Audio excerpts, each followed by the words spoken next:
আর ভাল লাগছে না, আমার যেন কেমন কেমন লাগছে যেন কাটানোর জন্য। তবু চোখে দেখা দেখুন একটু কথা করে মনটা যেন কিরম কিরম আছে। কিছু খাওনি? কি খাবে এনে দেবো? কি খাবে এনে দেবো? হ্যাঁ কেন? বাবা ভিডিওতে সব রেকর্ড হচ্ছে। ওটা খাবে? এই আমার কথা উঠছি।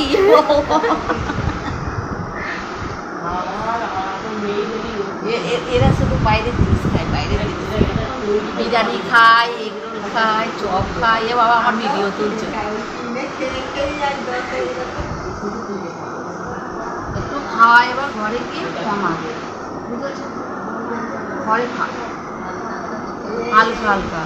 ধরো বিকালের সঙ্গে একটু আলু সেদ্ধ, মুড়ি, কাঁচা লঙ্কার তরকারি। দেখো তোমরা সবাই দেখতে পেলে আমার মা হসপিটালে ভর্তি, কেননা আমার মায়ের শরীরে রক্ত নেই। এই হচ্ছে আমার মায়ের শরীরে রক্ত যাচ্ছে, এটা হচ্ছে রক্ত। আমি কোনোদিন ভাবতে পারিনি আমার মা কীরকম বেডেতে শুয়ে থাকতে হবে, কিন্তু ভগবানের যে কী খেলা, যে কী বলবো। শেষে আমাদের এই স্থানেই আসতে হলো মায়ের জন্য। যাই হোক না কেন, তোমরা সবাই প্রে করো যাতে আমার মা তাড়াতাড়ি সুস্থ হয়ে আবার বাড়িতে এসে আবার তোমাদের সাথে গল্প করতে পারে। আমি আবার তোমাদের ব্লগ করব মাকে নিয়ে, খুব শীঘ্রই যেন আমার মা সুস্থ হয়ে যায়।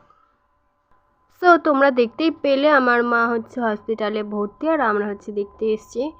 কিন্তু যাই বলো, মনটা খুব খারাপ, কেননা মায়ের সাথে ঝগড়া, মায়ের সাথে অশান্তি সব করে যদি মাকে যদি 1 ঘন্টার জন্য দেখতে আসা যায়, মনটা তো খারাপই হয়ে যায়।